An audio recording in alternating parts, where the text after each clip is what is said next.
আর্জেন্টিনার গোল খাওয়াই উল্লাস, আর সেই উল্লাসই শেষ পর্যন্ত কেড়ে নিল এক ব্রাজিল সমর্থকের প্রাণ। ফুটবল উন্মাদনা এবার রূপ নিল ভয়াবহ ট্র্যাজেডিতে। গত মঙ্গলবার রাতে কুমিল্লার আদর্শ সদর উপজেলার ধনপুর এলাকায় আর্জেন্টিনা বনাম মিশরের একটি ম্যাচ দেখছিলেন স্থানীয় ফুটবল প্রেমীরা। খেলা চলাকালে আর্জেন্টিনা গোল হজম করতেই উল্লাস করেন ব্রাজিল সমর্থক শরীফুল ইসলাম।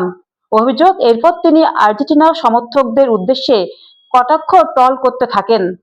এতে দুই পক্ষের মধ্যে শুরু হয় তর্ক বিতর্ক, যা এক পর্যায়ে সংঘর্ষে রূপ নেয়।